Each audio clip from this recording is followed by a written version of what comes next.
pertama, perwakilan dari kelas 8B, Zinan Kaifake. Untuk Zinan Kaifake, waktu dan tempat dipersilahkan. Sebelum saya mulai Pildacil pada hari ini, izinkan saya untuk pantun pembuka ya. Ke pasar beli ikan, tak lupa juga beli terasi. Puji syukur kita ucapkan bahwa kita bisa bertemu pada hari ini.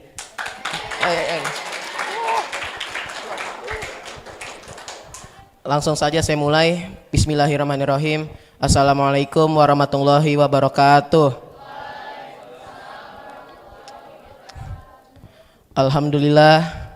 Alhamdulillahirabbil alamin wa bihi nasta'in ala umurid dunya waddin.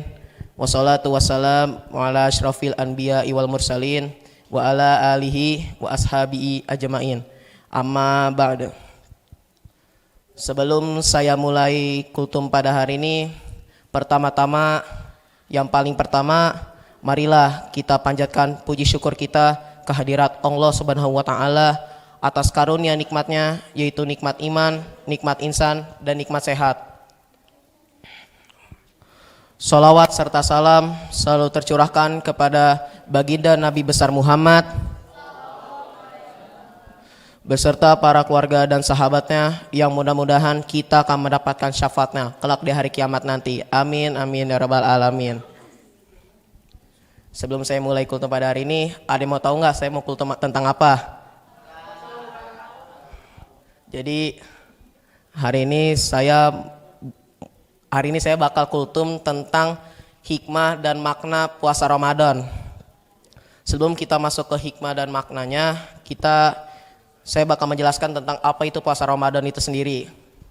Jadi puasa Ramadan itu merupakan salah satu kewajiban yang harus dilaksanakan oleh seluruh umat muslim di dunia.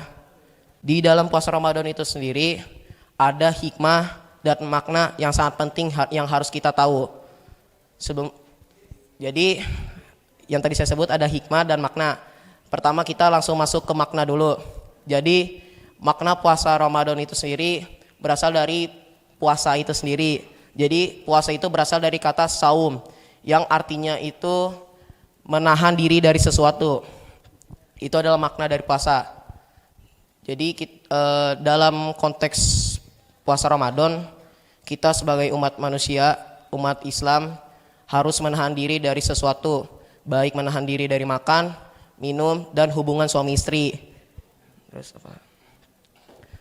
Dengan kita menahan diri dari sesuatu, kita bisa belajar bahwa kita sebagai manusia harus mengontrol hawa nafsu kita dan keinginan kita. Dan juga menahan diri dari sesuatu dimulai dari terbitnya fajar sampai terbenamnya matahari. Itu adalah konteks puasa Ramadan.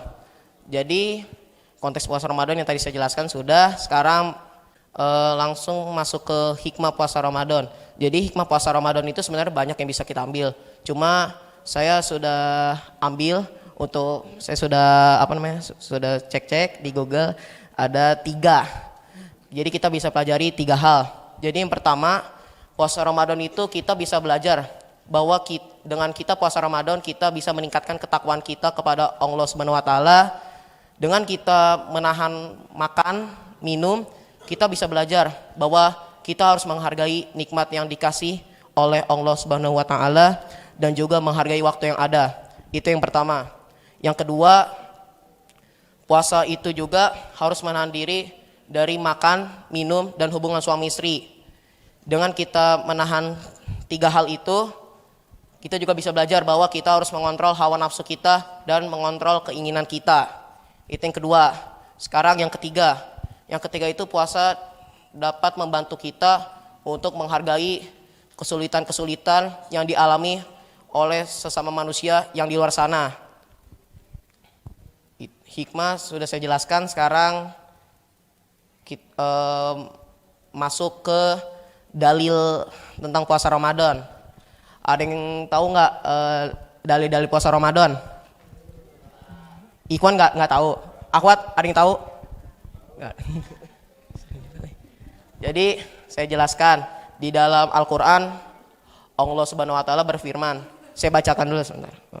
Auzubillahi minasyaitonirrajim. Bismillahirrahmanirrahim. Ya ayyuhallazina amanu kutiba alaikumusiyam. Kutiba alaikumusiyam kama kutiba alal ladzina min qablikum la'allakum tattaqun. Shadaqallahul azim. Jadi kesimpulannya puasa Ramadan itu kita harus belajar untuk mengontrol hawa nafsu, mengontrol keinginan kita, baik dari makan, minum, hubungan suami istri, itu yang paling penting. Karena kalau misalkan makan, kita kalau kita misalkan tidak menahan dari makan dan minum, itu mengakibatkan kita harus bayar utang puasa itu sendiri. Mungkin cukup saja Pak kultum hari ini, tapi sebelum tutup saya ada pantun lagi nih. Boleh? Kalau ada sumur di ladang, boleh dong numpang mandi. Nah, kalau ada umur panjang, boleh dong saya ceramah lagi. Mungkin itu saja kultum dari saya, kurang lebihnya mohon maaf bila ada kekurangan kesalahan, karena kesempurnaan itu hanyalah milik Allah Subhanahu wa taala. Sekian, wabillahi taufiq wal hidayah. Wassalamualaikum warahmatullahi wabarakatuh. Tepuk tangannya dong teman-teman.